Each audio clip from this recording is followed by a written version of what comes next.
These are the newly added beds that was added in April this year. And as you see, I have cucumbers, the Persian cucumber, kohlrabi, spinach, beans, cilantro, lots of potatoes again, and beans, pole beans, and the long one you see there is something that my son grew in his daycare. And more spinach, lots and lots of spinach, and I've had really good luck with spinach this year. Usually my spinach don't grow very much, and this year it has been really prolific. Cluster beets, thanks to Charles Dowding, beans, icicle radish, and there are some beauties right over here, so it should be ready for harvest soon. And right next to that is the lettuce, carrots, more beans, more kohlrabi, and finally ending up with spinach. I had a jumbo harvest today, and I had about 8 ounces of spinach, which I'm really excited for preparing something out of. These are 3 tomatoes, and behind that is more chard, lots. That is the baba berry raspberry, which apparently does very well in the warm weathers, so I'm looking forward to that as well. All of my fruit trees have just exploded with fruits this year, which is very unexpected.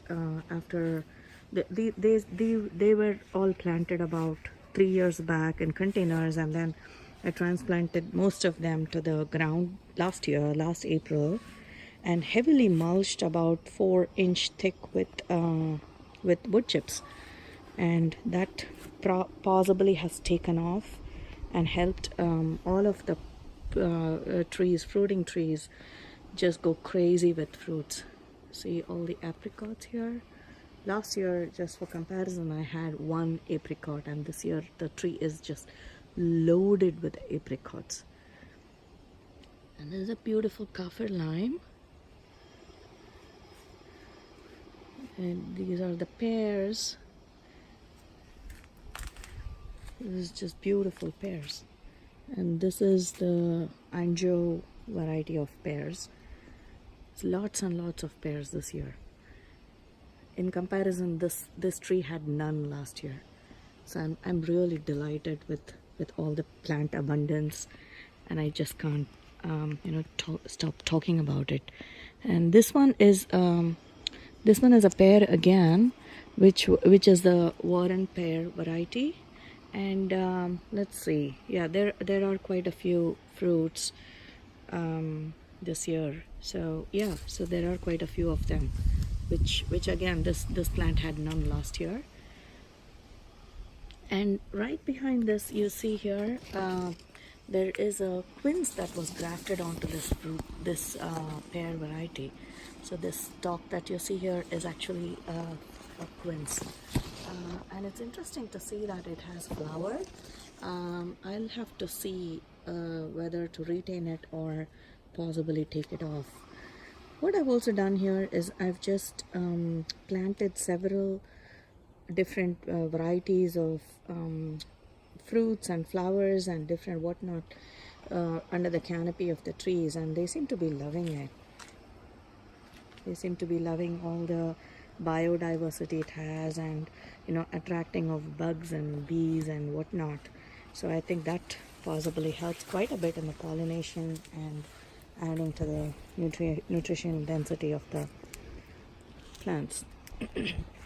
So there's another variety of pear right behind that. I can't see it from here because it's just grown so over. It's just taken over so much. And here, what you see here out in the front is the Asian pear, and we had 0 fruits last year on this pear tree, and I'm just amazed at the number of fruits this is holding up this year. So I'm just delighted about all the possibilities So this Asian variety is the Shinseki Asian pear. I don't know what it tastes like, but I'm sure it tastes really good. And I have a cherry tree, and I was very surprised to see one cherry there. So this again is the first time it's having any fruit at all, ever since I planted, which was just, you know, just 2 years back. So that's awesome. And here is orange Owari Satsuma, and there's more orange which we had allayed or propagated from a previous house. And here's a happy little insect. This is a borage plant which surprisingly decided to turn white, you know, light purple. This was actually bright beautiful blue color last year, and I have no idea how it turned into white. And here's the other orange that is settling in and taking off this year, and I do see some flowers that has started to bloom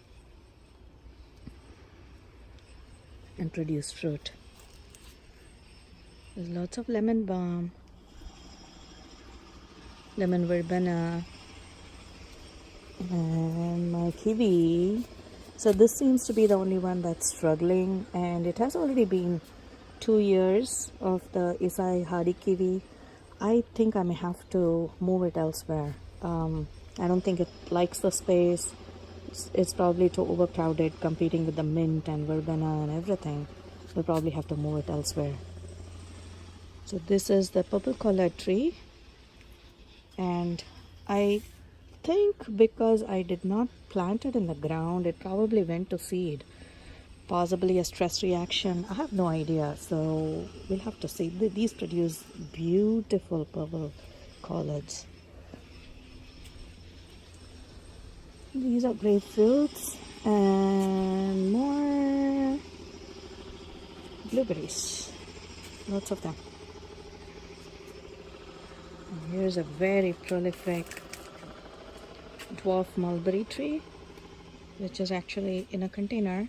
It's just loaded with fruits.